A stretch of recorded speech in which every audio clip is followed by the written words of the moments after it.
What's up, everybody? Welcome back to the No Starving Artist Podcast. Super excited for this episode. We are speaking to somebody who I found on social media, as I'm sure a lot of you have as well. I think that's the way that we tend to meet people nowadays. And I thought that his content was just super engaging and funny and relatable for a lot of people. So I'm really excited to kind of get into his story a little bit. We're here with Miller. He gave me a one-liner, or a one-sentencer, I should say. So I'll read that off, and then I'm going to let him introduce himself a little bit. He is a formal professional teen dancer who returned to dance 3 decades later and is documenting the process. Love to see it. Miller, welcome. Hey, Jason, it's so good to be here. I'm really honored that you invited me. I've seen your stuff as well pop up. I guess if you're a dancer or the algorithm knows that you watch dance content, certain things are going to pop up, and I love what you're doing as well. And so it's just really fun and an honor to be here. Thank you. Where are you kind of into right now? Give us a little rundown of you. So right now, long story short, I was a professional teen dancer back in the very early 90s, and I quit while still a teenager to do other things. And then I wondered, is it possible to get back to great, which basically is my handle, back to great. And, could I do it? And as we know, dancers are athletes, and here I am in my late 40s. And it's like, okay, it's not like picking up the violin, right? It's like the whole body athlete. And can I do it? And I feel like it would be something to document the process of. Hopefully it would be inspiring to others. That's my goal, really, is just to serve others with my story, that it's not too late to get back to something you once loved. And here we are. Amazing. I think that's what resonates a lot, especially not necessarily with me specifically, but just because I know I get a lot of messages from people that are in a similar boat, whether they're, late 20s or early 30s or wherever they are on the spectrum. And it's like, can I still do this? Is it too late? So I think that's what resonates a lot. I'm interested, what made you, so what was the end? Like, was it like studio, or what was kind of the end for you? And was there other things in particular that you were kind of interested in, or were you just not interested in dance anymore? Well, I graduated high school. I went to a performing arts high school, and I'd already been working as a professional dancer. And for the next couple of years with agents and whatnot in dance, I continued it. I was also, though, doing acting, and I was very, very passionate about that. And I think at a very, very young age, I just kind of thought about longevity and shelf life. And we hear these stories about dancers and really how long is the career. Now we know in today's time, of course, there are so many more opportunities. This is with the advent, obviously, of all these TV dance reality shows and just social media. Back then, it wasn't really quite like that. But again, we're athletes, and we hear the stories of, the baseball players in your early mid-30s, time is up. And I thought, well, I love acting just as much, and I'm equally passionate. So let me get into that, start building a resume. And it really was almost like a cold turkey thing. It wasn't just sort of an overnight decision like, I am quitting dance today. It was just sort of like, oh, I'm going to go this route. And I just kind of never looked back until 3 decades later. Yeah. Interesting. Was there any sort of, what were the major overlaps you felt between dance and acting as you sort of made that transition? Were there things that helped you? Were there things that maybe didn't help you so much that you kind of took from your experience as a dancer as you transitioned? Actors have to be very aware of their movement and their surrounding and their body. And I mean, nothing is a greater, sort of preface to that than dance. I was always aware, even just, it may be something as simple as, and it may sound really silly, but like hitting your mark, knowing that you have to stand X amount of feet away from the camera when you're having a scene with somebody. And it's like, oh, I just kind of intuitively or instinctually knew all of that, just I think from understanding spatial awareness and dance. So I think that was a big factor. And I think learning choreography at such a young age, it's different and yet similar, the muscle memory and retention and all of that with lines and everything. And I think just the sort of showing up in this work ethic was drilled into me very young as a dancer, and that really helped as well with acting. Yeah, that makes sense. Okay.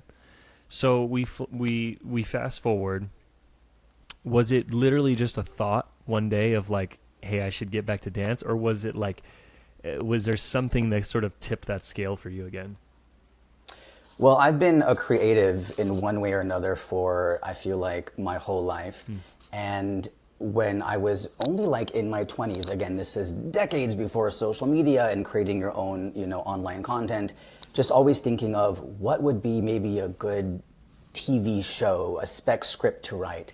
I think reality shows were kind of becoming a thing a little tiny bit, and just always thinking of ideas. And we're all creatives, and people who are not even creatives have ideas, right? How many times might you just overhear somebody at the coffee house being like, oh my God, I got the best idea for a movie, or a friend says to you, oh my God, you know what? The best Doritos commercial would be, and it's like, like that.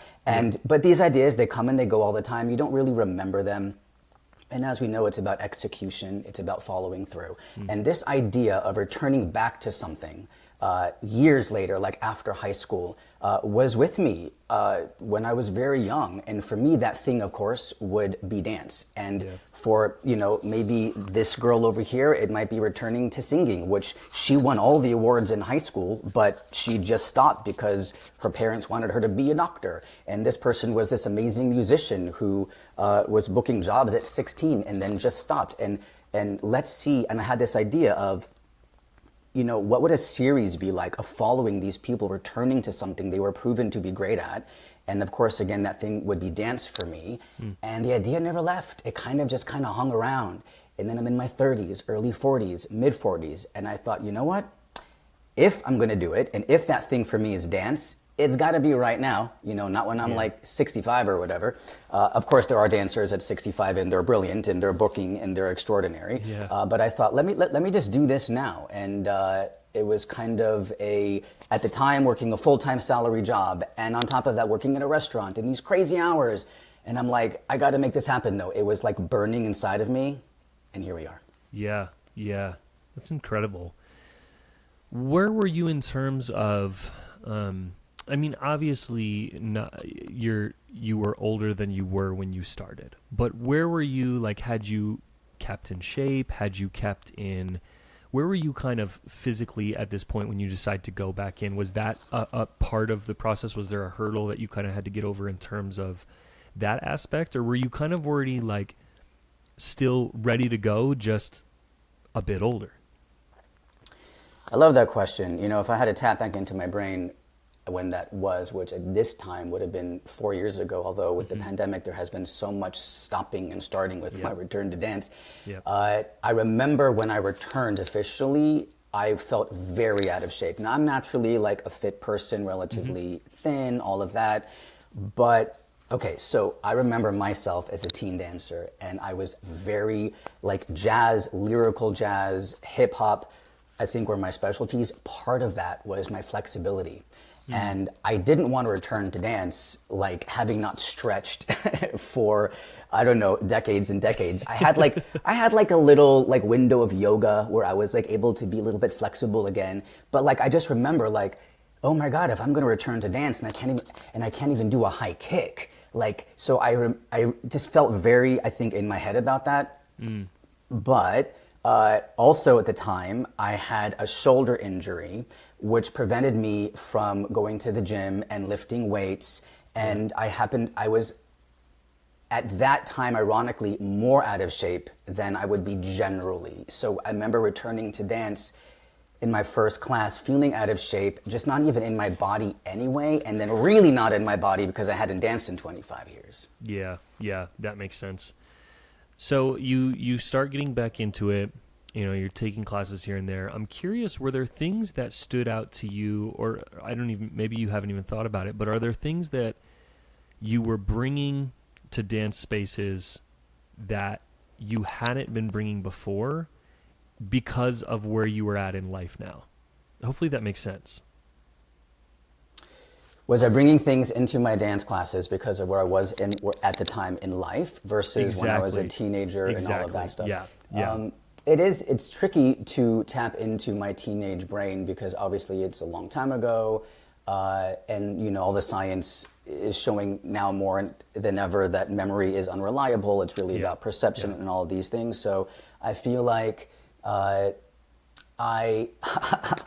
here's the crazy thing for me is that people I think would call me a spiritual person, a very relaxed and calm person. I don't know what it was for me, but with dance class, it all went out the window.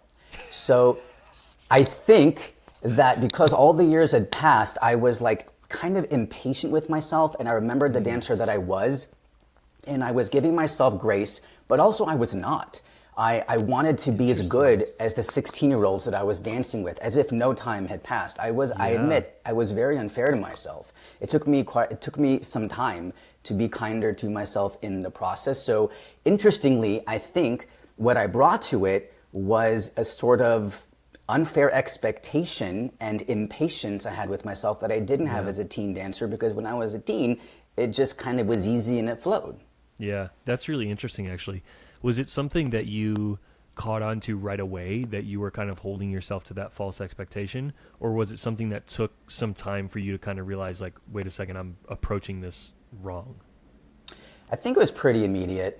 I was documenting the process, as I said, immediately, which included for me vlogging in my car pre and post class. And so I have footage from I have footage from like the first weeks of those dance classes. Yeah, so you were able to see like in real time almost. Yeah, exactly. Like, oh my God, why can't I do it? But wait a minute, why should I do it? It's been 25 years, and constantly just like battling myself. Yeah. So what was the switch that you had to make? Was it just purely perspective, or were there things that you actually had to kind of do prior to class or even after class to make sure that you weren't kind of, having that negative self-talk or having those expectations? Well, I think if my social media is resonating in any capacity, it's because I'm very authentic and I'm transparent, and it's about just being honest. So I'm very much still a work in progress. When I see the cameras in dance class, I'm better now, but I still get in my head. It depends on the class and the atmosphere and all of that. So yeah, I think I'm forgetting the exact question, but basically. No. That makes sense. That makes sense. Which I'm glad you bring that up, because this is I think a really cool aspect of your content is that I think it's really interesting that you were a dancer. You were a great dancer. You were, by all regards, probably somebody who would have been on camera in class as a teen. Yeah. Agreed? Yeah, okay. Agreed. So what's interesting is that was also at a time when that wasn't really a thing.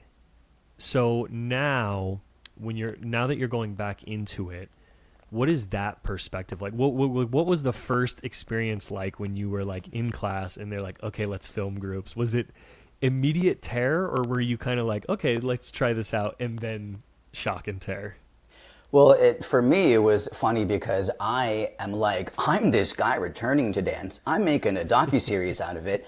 So I would clear with the studio director of wherever I was taking to can I film? And that meant bringing a tripod. And I remember going to my first class and lugging this tripod around and propping it on the floor.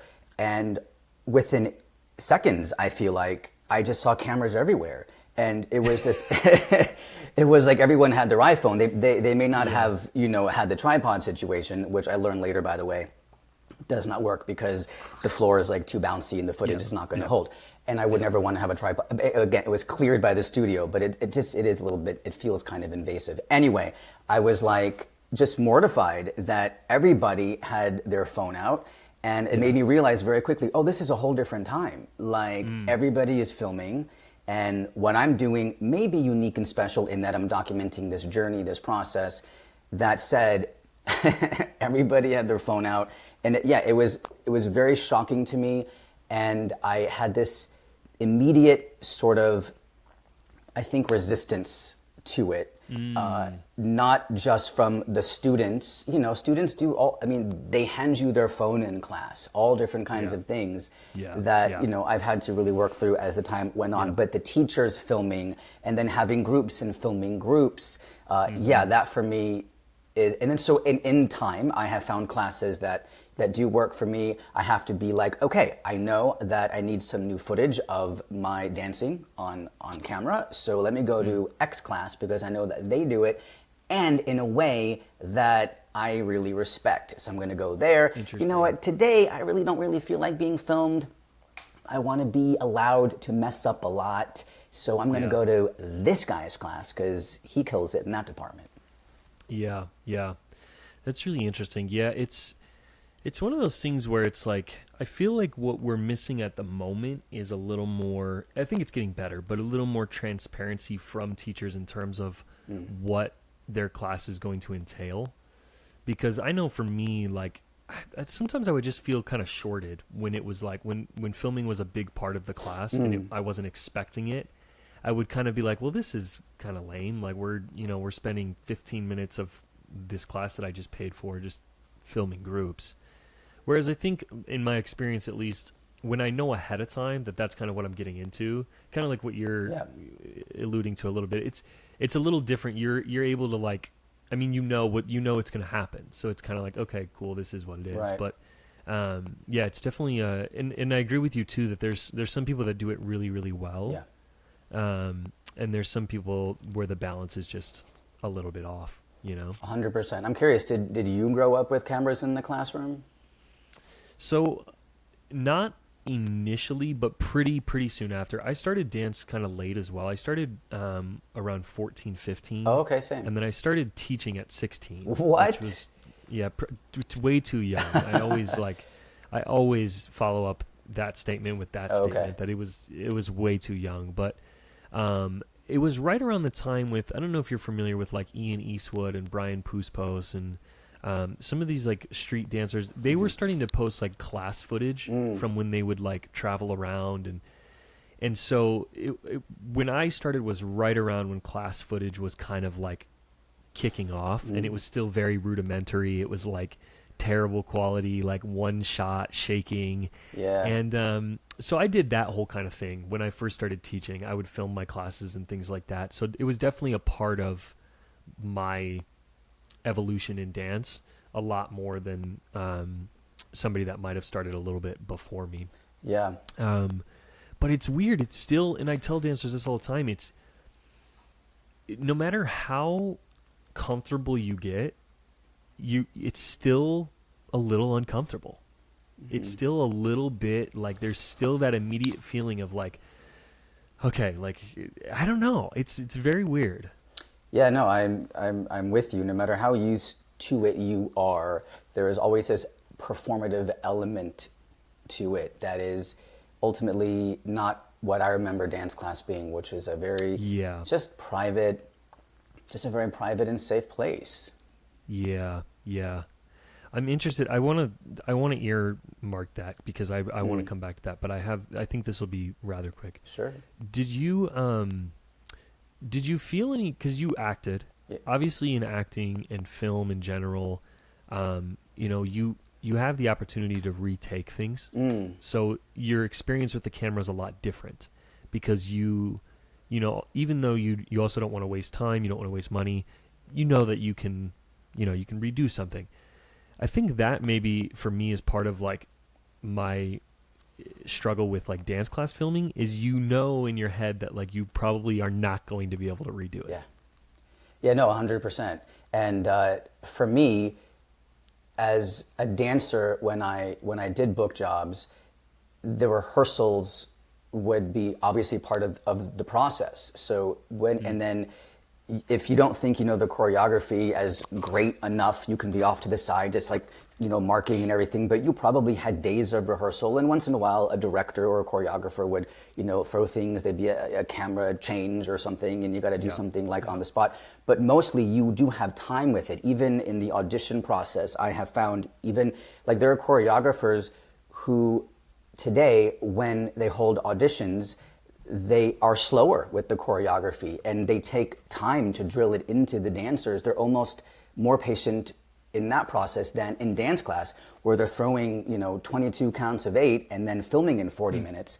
So my actor brain as well, I'm used to going on auditions as an actor and having the sides, aka the script, for at least a day. And the way I work as a talent is I drill it over and over. Like, I need to know the performance I am walking in with so that nobody will be better. They may be different, but I'm very confident in my work. Same thing as a dancer. But in dance class, with cameras in the class, that's really just all stripped away. It's just about, but there's a beauty to that too, though. There is a beauty about just letting go and surrendering. And just accepting it and just doing your best and knowing that, again, we all know the cliche, there's no such thing as perfect. But it's so crazy how you can see these dancers, and God bless them, who can pick up choreography in 2 seconds, and it's so dense and so many counts of 8, and they're amazing. So, Yeah, I've never thought about it like that. It's almost like there are some dance classes that feel like a very compressed version of a dance job, like a very fast-paced version of a dance job. I've never really thought about it like that, but it is true. You're not really getting much time to get the combination, and then you're whether it's a real expectation or it's one we make up in our heads, you're expected to do it well. Yeah, and I think that I think that scenario would be lovely in a dance workshop sort of setting, but in a dance class where training should really be paramount. I think that there's debate on this. I'm not a huge fan of it. I'm not going to mention which, but there was a studio where I did their program for several months a year ago. And part of the program was not just training there, but also a workshop twice a week.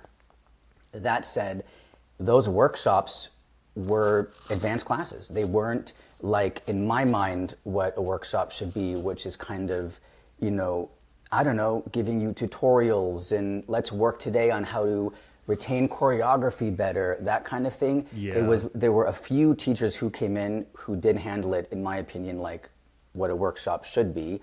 But mostly it was these like advanced classes and stuff. So again, depends on the teacher. I feel that a lot. 'Cause I was always I still am there's always at least a portion of my classes that are, what I would consider actual training. 'Cause I'm kind of in the same sentiment as you. I don't necessarily see, go to a class, learn a combination, do the combination as training per se. I think it's a form of, and I think it's a useful tool, but it's not necessarily, you had to have gotten to that point somehow, you can't just be there. Yeah. So yeah, I feel that. Do you have any thoughts on, I know that right now, and a few people that I've talked to have kind of brought up the age demographic of teachers being one thing that contributes to kind of what we're talking about, this in purely from a standpoint, not necessarily that they're bad people, but that they're just inexperienced, or that they don't have as much to pull from. So then their classes end up being a little less than because of that. I'm curious what your thoughts are on that, and if you've experienced kind of that sentiment at all. Yeah, definitely. I think there are wonderful cases in all the directions and unfortunate cases in all the directions. I have taken classes with teachers who are in their early 20s who were wonderful, gave an amazing 25-minute warm-up and took their time, and it was really about training. And the camera aspect was minimal. And then I've taken in the classes where the class shut down 30 minutes early, and it was really all about that's very true, especially now, of course, I think it's heightened because of where I live. I'm in Los Angeles. So people do tell me oh, it's worse where you are, Miller, come to New York or whatever. but I've Yeah. heard New York dancers say some similar things. So I guess my point is the classes that do shut down early, where it's about the choreographer often bringing their friends out to dance and having solos, and the choreographer slash dance teacher, him or herself, also dancing a whole bunch to get themselves on camera, which I'm not really a fan of because it's our class, we paid for it, it's our time. They tend to skew younger in general. And so in this return to dance journey for me, I had to discover the studios that were not as focused on that. And the teachers generally have all been older. They have all skewed Gotcha. 40 plus. Interestingly, the names that I remember from when I was a teen and dancing back in the early 90s, some of those names are still around, like Michael Rooney and Helene Phillips and Bill Prudish and Michelle Elkin. And they're teaching, and their classes are exactly what I envision a class to be, which is a great warm-up, and then you cross the floor, and then you have like the combination, and there's either no filming or like maybe 5 minutes of it. And I'm like, is that a coincidence that they're older teachers? I don't know, probably not. Interesting. Yeah, that makes sense. I remember seeing one of your videos that I really liked. And it was you, I think it was you after leaving a dance class. You like in the middle of like during the class, you know, it gets to that filming point and you were like, I'm out of here. I'm curious, what, you know, does that happen often? Did it happen more early on? Is it something that you still kind of feel that, and what leads up to it? Because I think a lot of dancers can resonate with that feeling, but they may be in situations where, you know, as adults, especially when we're paying for a drop-in class, we can do that, you know, we can leave. And the expectation's a little different if you're, you know, a studio kid and you maybe don't feel like that's a space where you can do that. But what kind of leads to that feeling for you? Is it simply like the class feels like it's going in a direction you're not into, or is it more so kind of it's going towards that filming route and you're like, that's not where I'm at today? I think the main reason that has happened to me several times is when the class in general just feels above my pay grade, in the sense that it's just taught so fast and it's moving so quickly, and I can barely get past the first 2 counts of 8, and now we're on the 12th count of 8. And I feel like, this may sound silly, but I feel like I may injure a dancer because I'm not, like, I can't catch it, I'm not moving, and there's no way that it's gonna come back. I could stand in the back, but I'm a dancer who needs to be in the front to learn. I need to look at the choreographer, I need to see all of them. And it's just kind of like a little nudge, I guess, from the universe, like, you need to go. And I think that's the main reason why I do take off. And I have been in some classes where I felt I didn't love the teacher's energy, maybe, or I didn't love their style of teaching. I felt like if a question was asked, they would kind of just fluff it off and keep moving forward. And, you know, those situations happen. They're rare, but they happen. And in those situations, I've also taken off. Yeah. You have to respect yourself. I want to circle back to, no, I think it's this is a really good pivot back to something you brought up earlier, because I think one thing I've kind of dug into more as I've gotten older, I have a son now, so that kind of changed things for me as well. Is just this idea of like dancers having autonomy over not only their bodies but their minds as well, and really trying to cultivate like safer spaces in my classroom. I think there was a point in time where unintentionally I created unsafe spaces for dancers just due to my own being naive about certain things, or whether it was verbiage or whether it was just my attitude in the classroom. And you brought up that this kind of where we are now with filming in classes and just kind of classes in general, it can tend sometimes to create those unsafe experiences. What are your thoughts on where we are now? Do you think it's something that is genuinely an issue? Do you think that it's affecting a large amount of dancers, but dancers aren't willing to kind of speak up on it? As far as what exactly? As far as like a teacher perhaps communicating in a way that is not helpful or useful or perhaps even derogatory in some way? Yeah. I think it's this idea of, teachers creating unsafe spaces with whether or not they realize it or not. And, contributing factors could be exactly what you just said, could be filming, could be, all of the above. I think it's getting, from what I hear, it is getting a little bit better, but I can't speak. I can just speak from what I have witnessed.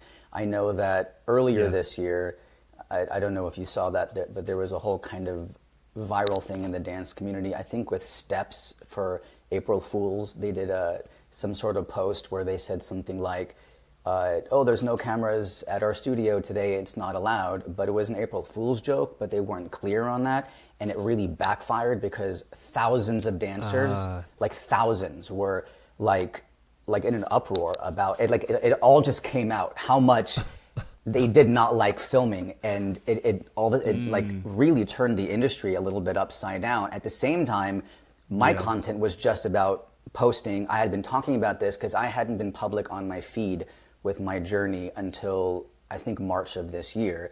But I had been on my stories on Instagram for a couple of years, and it was getting a lot of traction within the dance community because nobody was really saying these things out loud. I feel like there's a momentum happening now. There's a little bit of a shift of people, as you said, autonomy, honoring themselves, what they want, what they will tolerate in a dance class. And I just kind of think it's like out there a little bit more than it was before. And I mean, how can it not be with cameras everywhere? It's much more brought to the surface. So I do think it's getting better, but it really, again, depends on the studio and the teacher. And like there are certain teachers who everybody knows it is a show, it is lights and cameras, and it's like you're packed like sardines in there, and that's the experience, and you have to want that experience, and that's okay too. Yeah. Do you think what do you think the fix is, or the solution? Because I think we're at a point now where it's not, it's not going away, and I think it makes sense as to why. So what do you feel like? Do you think it's a communication thing? Or do you think it really comes down to, is there an art to filming your dance classes? I'm seeing a little bit of the fix right now. I don't know if you have, but I have seen in the last 6 months, I have seen choreographers who were not doing this before now start to say, this class is being filmed. Or even going so far as to be like, the last 20 minutes. I have seen studios on apps now, when you book a class, it'll illustrate like, oh, this is a filming class. This class will have no filming. So there are things happening now, which is fantastic. So the dancer is more prepared for whatever experience they're about to get into. So I think there's change. It's like it's happening, and you just got to do your research. Most dance teachers are on Instagram. They are usually broadcasting their classes. You can sense from the video maybe what the class vibe might be like. You just got to do your work as a dancer, and that's for a teenage dancer or one in their early 20s. This is a really good setup just for life in general. Like, you should do your research on any prospective experience that you're going to step into, right? Yeah. What were some other things that you experienced that were different from when you were originally dancing? Were there any standout things that you were like, oh, this is kind of odd? Or, whether it be culturally within classrooms or community-based things, was there anything outside of the filming that kind of caught you off guard when you first jumped back in? I'll just say things that come to mind, and they may seem trivial, but from my brain they were not trivial. So shoes, in jazz class, for example, now often dancers are just barefoot. I never saw a foot in dance class before, and that was a huge shock to me. Like, I've taken leaps and turns classes like now where people are barefoot, and that is just so crazy to me. That's a whole other generational thing. So that was crazy. Just in regard to just the atmosphere of class, where back in the day, there would be, group one, group two, and you would just very politely, just watch the group go when it was not your turn to dance. And then you might give a couple claps, and then it's your turn to dance, and then that's it. Now, in class, it's like literally like everyone's off on the sides, they're cheerleading, they're pounding on the ground, they're screaming when the other group is dancing. So that element, and and by the way, when I say these things, it's really just a commentary. It's observational. Right. A lot of people think that I have an opinion on it or that I'm speaking of it in some kind. I'm like, no, this is just really an observation. It's not me saying it's bad or good. I think there are pros and cons in all those areas. There's I don't know if this answers your question exactly, but there's a quickness to class now, both in like how choreography is taught. I don't remember it being taught so quick. Choreography now in general is exceedingly fast-paced. It just seems to me now that the definition of advanced in the classroom is just about pace of choreography. That's it. It's just how fast can you do this movement? And it's very upper body heavy. Back in the day, it wasn't. Like, it was legs, they were moving. It was a lot of traveling. And I think this is very much because of that vertical lens. It's social media. It has transitioned into the classroom. So you got to get all the choreography in on the cell phone there. And so it's very fast. It's very upper body. And that could have a little bit of today's time with attention deficit stuff and people just like needing like constant like, oh, they might get distracted, so let's make this fast. So that's a thing too. I don't remember it ever being like that crazy fast. Yeah, I agree with you. I think it's one thing I always find interesting is if you watch any class dance footage, for the most part, I think I would say this is a pretty majority. You don't really sometimes even realize that they don't move much at all. It's a very strange kind of approach to choreography now, where it's like it's not noticeable in the context of what you're watching, but when you like step back and look at it, it's exactly what you're saying. It's not a lot of movement, and I agree. I think a lot of it has to do with that for sure, because it just makes it a lot harder. And that's really interesting about like the level of choreography. I think naturally that kind of makes sense, as dance progresses, as people, just like any industry, as kids start younger, as they start to get pushed harder younger, you end up with like, even for me and my way smaller dance career, there's kids now doing things that I could not, like, it's not even a question of physicality. It's just a question of like, I don't think I could literally do that. So it's just a very, I don't know, the landscape of dance is definitely interesting right now.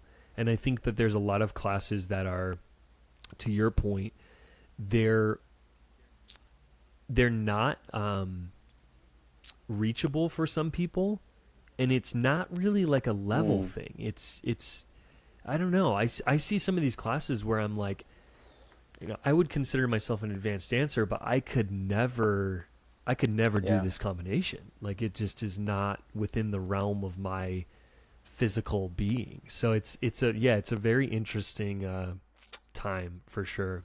But do you think if you were growing up in it, I think that you could do it. It's just we're all, we are dancers, and if we're growing up in it, like I see these kids on social media, like 11 years old, and it just seems like everybody can do a tilt spin, and everybody can do 9 pirouettes, and everybody can dance like super fast, and they can pop. And I feel like, well, I know that I'm a good dancer. It's like it's been in me since I was born, really. And if I was growing up in this time, then I would just be adapting to this time.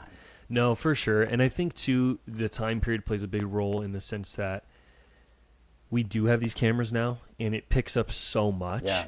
And there was a time when you were dancing in front of audiences. That was the core. When you were performing, for the most part, you were dancing in front of audiences, and that energy has to be a lot different. And so I think the focus also shifts as technology develops, because when I was coming up in dance, it was a lot about like texture and, you know, things like that. Whereas now it's shifted to this very sort of technique and acro heavy space.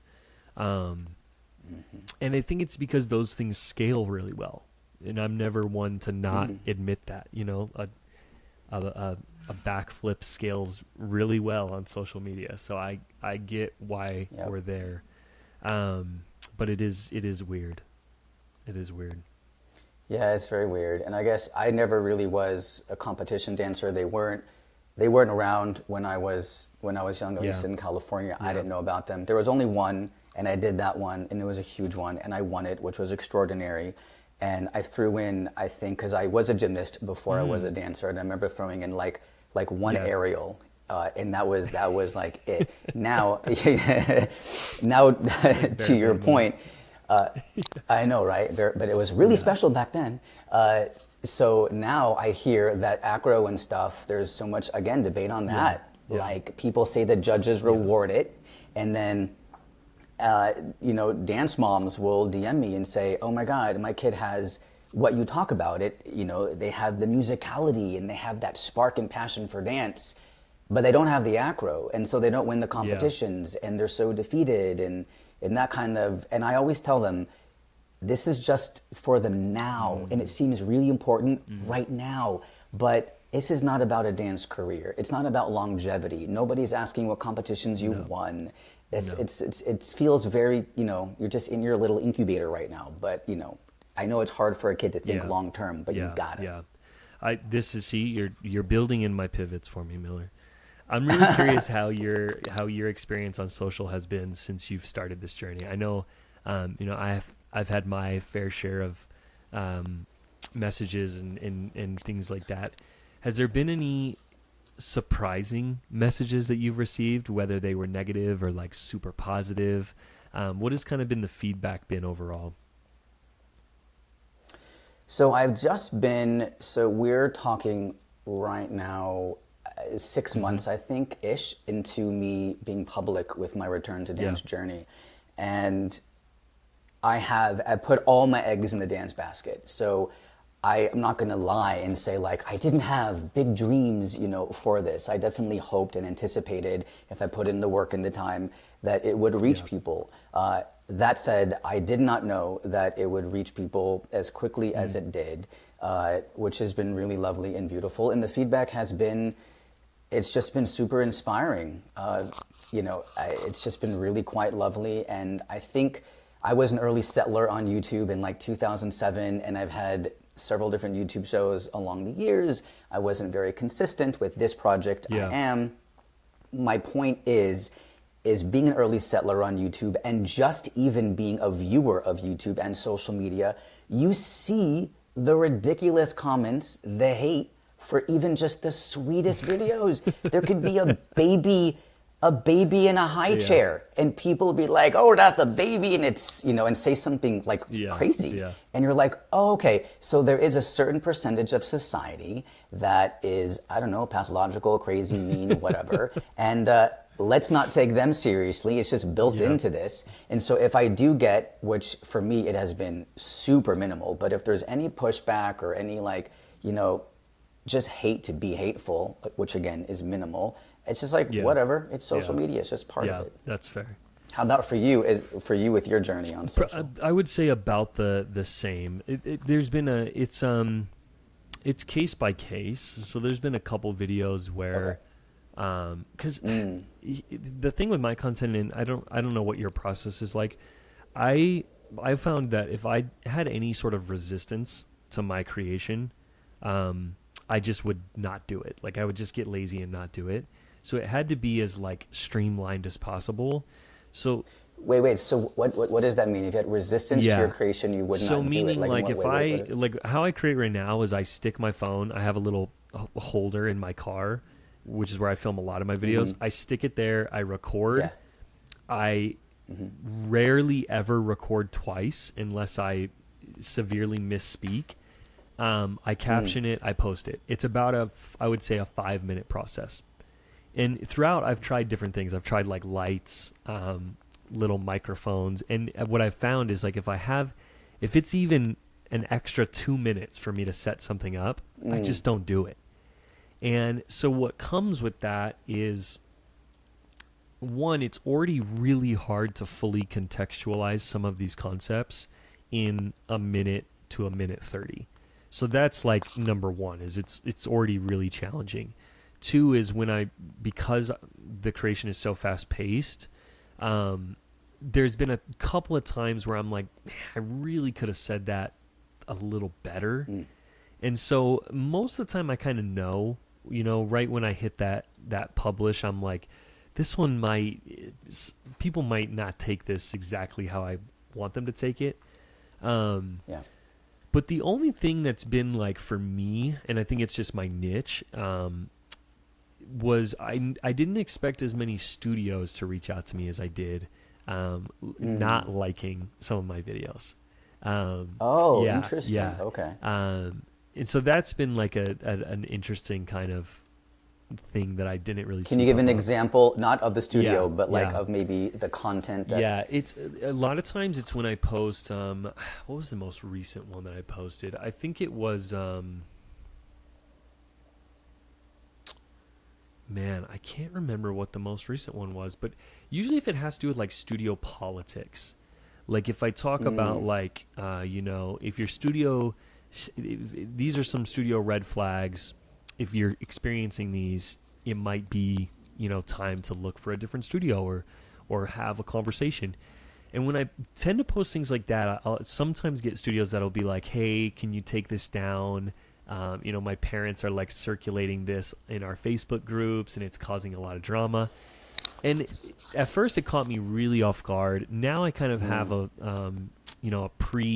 it's not pre-written, but like I have a response that I kind of say every time. And it's really just along the lines of like, unfortunately, like I'm not in the business of keeping your studio open. And if my 1 minute video is causing you this much issue, then maybe there is something to look at. I'm not saying that, I'm not accusing you of anything, but maybe there's some conversations to be had internally about what is going on here. So that's kind of been my experience. But again, my target and niche is also very like studio. So it kind of it makes sense, but yeah, I love that. And I mean, that's a very good response. And your thoughts are your own. And I think what you said is 100% true, that if it's resonating or hitting them in a way, in that to that capacity, that you're right, they need to maybe look a little bit more inside.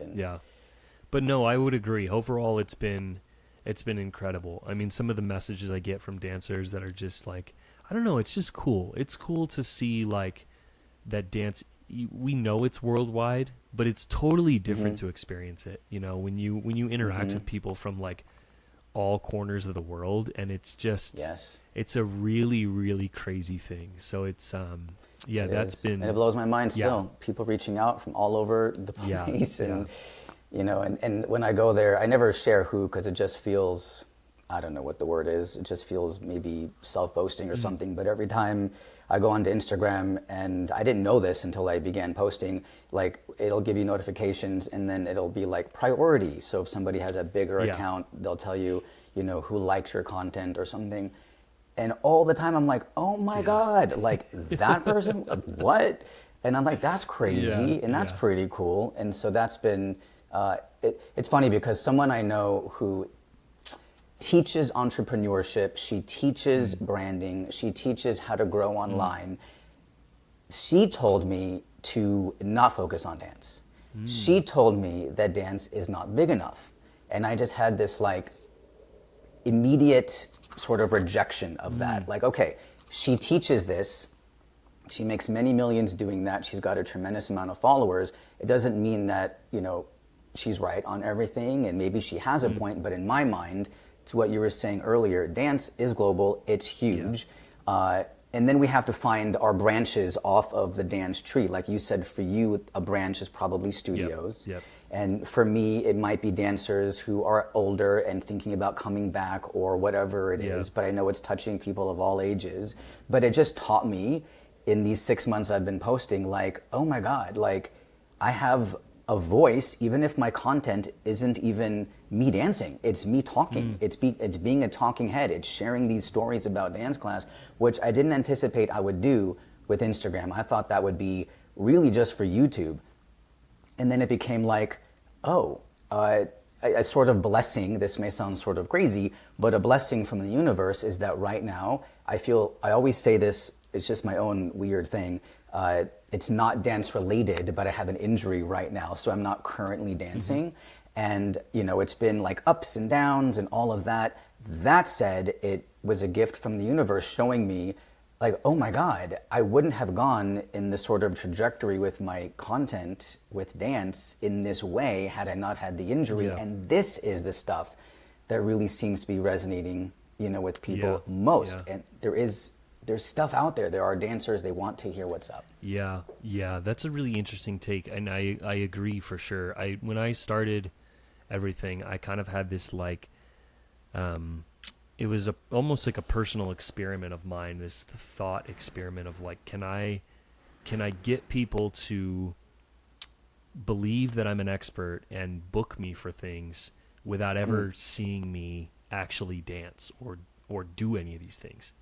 And, obviously I had tons of dance stuff before that people could have gone through, but I was kind of thinking like, if somebody came to my page and they followed from right now until, X amount of months, and it was, I experienced the same thing. It was really interesting to me how powerful, like, just the way you say things, the way you package it, I think it elicits a certain feeling to people that are watching, which is odd to think about when it's like, we're just staring at a phone, but it's like you can kind of, I think we're getting so used to it, as terrible as this is, you can kind of start to weed out people on like just purely by looking at them on a phone now. So it's interesting. And I think that's why a lot of people are so drawn to your content is it's so, I've experienced this, transparency is like a really attractive thing to people. I think it's because a lot of people struggle with it.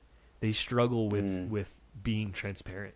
And so when they see somebody who's authentically sharing and just saying what they feel or what they want to say, it's almost magnetizing. And I really do feel that way about your content. When I first came across it, I was like, this is amazing. Like, this is like, I feel like so many people feel this exact same way in a dance class, but it's just kind of like, I don't know, sometimes you feel like little fish, and it's like, why would I talk about this? Because nobody else feels this way, or like, what's the point? But I think you're living proof of like, there's people that it resonates with, and there's, whether or not you feel this or not, I guarantee your content has shifted, even if it's one teacher out there has probably watched your content and been like, maybe I should rethink about how I film my classes, or you know what I mean? Yeah. Thank you very much for saying all that. It really means a lot to me, like, truly.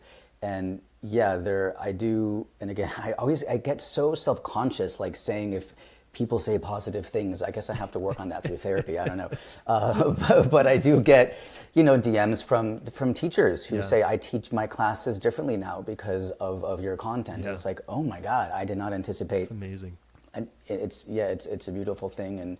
And what you said earlier, I agree with in regard to transparency and the talking into the camera and how it can be, it's like a terrible thing, this advent. And it's also, I think, really, it's a beautiful thing when somebody is transparent and authentic. And like you said, I think it's rare to experience it. And in our community, I mean, maybe I am wrong, but I'm not seeing a lot of people like us who are talking about dance, So No, I agree. I agree. And in those, I had one message that really stood out to me. And I really should keep track of what these topics are, but it was a little bit of a hot button topic, I guess you could say. And the person was just like, this is a conversation that I think should be kept under the table. And that was their verbiage. And I just remember it like immediately I was frustrated because I was like, I don't like that. But then I relaxed and I I just responded back and I was like, I respectfully just don't agree. I think there's very few things that should be quote unquote left under the table when we're talking about kids and humans and people paying for things. It's, short of, telling a young dancer like, you are terrible, stop doing this. I think there needs to be more transparency, because I think that it helps everybody at the end of the day. When everybody understands all of the processes, it helps everybody. And I've noticed it with parents that follow me when I talk about like, that studios are a business, that competitions are a business. They do have, that focus of making money. And when you have that idea, you look at things differently, because it just kind of, it changes the imagery a little bit, and it becomes, okay, like, I can get behind this. I understand this now. So now how do we move forward? But when we don't have that transparency, I think that's when you run into a lot of times this disconnect between all parties, because we're all talking about our own things, but we're not really ever talking about it together and in spaces where everybody can hear and consume it. How much of tone behind a DM is a factor for you in receiving a message and responding even? Because when that person said, for example, under the table, did they preface it with like, hey man, I love what you're doing, and I don't want to come off X, Y, or Z, but I may suggest, or was it like, hey dude, under the table? Because that's a huge factor too. Yeah. It definitely plays a role, and I think majority of the time people are really just seeking to have conversations. Yeah. And I really enjoy that. Even if like I was saying a second ago, my initial like human reaction is like frustrated. I always kind of like take a second and I'm like, no, like this is what I started all of this for, was to have these conversations, to hear what other people had to say, because like you've said a bunch of times, nothing I say is a matter of fact. It's an opinion based off of my experience. And so yeah, I would say 99% of the time the tone is really good, and I think people aren't necessarily reaching out extremely like in a negative light. But yeah, it's just interesting. But again, I think the conversations are important, whether or not it's people disagreeing with me in the comments or whether it's people agreeing with me. I think it's really, really important for those conversations to happen, because it just gives people a different perspective, especially where like my page is as well as yours, and anybody else that makes similar content, it's a culmination of people from all over the world, all over the US. So sometimes people will comment and it's like, well, in my local area, we do things this way. And then you'll see kind of all these comments that will comment back and be like, oh, well, like that's totally different than what we do. So it's like, I don't know. It's really, really cool. It's something magical, but it can also be very consuming. 100%. I've learned so much from the comments, people, if I put up, and by the way, almost every time I post a video, if it's me talking and saying something that's sort of, I don't know, almost a constructive criticism or an observation in dance and how things have changed, I always still, before I hit that post, I'm always like, like a little bit nervous to do it. It's like, but I'm like, this is my voice. This is what I'm saying. How it lands is how it lands. I love healthy debate in the comments so much. If it's respectable, of course. I have learned so much from people all over the world, and people unlike me who have been dancing since I started but never stopped, and then they have a whole perspective that I certainly cannot know. And for example, earlier I talked about being barefoot, and then people will be like, what are you talking about? People have been dancing barefoot in modern or in like university forever, and I'm like, okay, well, I never went to university for dance, so I never saw that. And those modern classes were not very common in LA, and the ones that I took didn't have bare feet, but maybe yours in New York City did. But it's like, I'm learning though, and as long as it's like respectable, it's a beautiful thing. Yeah. So I always like to kind of wrap with a little nugget for everybody listening. And so I'm curious, you've been doing this now, I think you said 6 months. What is, one or two standout things that you think somebody listening might be able to take away, and whether it's be inspired by or be motivated by, that you've kind of experienced and you yourself have taken away from this journey getting back into dance? Well, I've been posting for 6 months. The journey to return to dance began a couple of years ago. Yes. Just to clarify.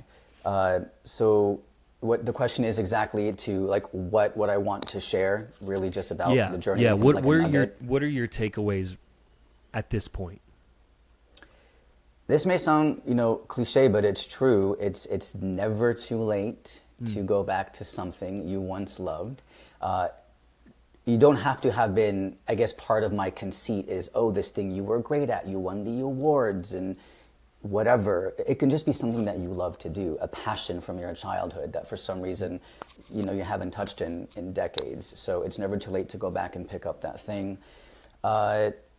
And also never ever anticipate the course that it's going to take you down, because, life is full of surprises. And as I said earlier, with my current injury, I thought, oh my God, like, what am I going to do for content? But then the universe showed me I have a voice in dance while I'm not dancing. So you don't know how you're going to get there, but as long as you're consistent and you move forward and you just show up, there is something waiting for you, basically, that is in the area of the thing that you want to do.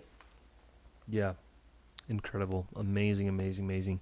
Miller, thank you so much for hopping on and sharing with us. And where can people find you, and what are you doing? What's next? What can we look out for next? Well, first of all, thank you again so much for having me. It was really a pleasure. And I'm back to great, all one word, on YouTube, Instagram, and TikTok. And what is next? It's really getting back to my YouTube docuseries. I'm a little bit behind the ball because I've been so focused on healing and treatment and getting back into dance class. So next for me is editing those episodes. I really haven't put up a lot of my 2022 story onto YouTube.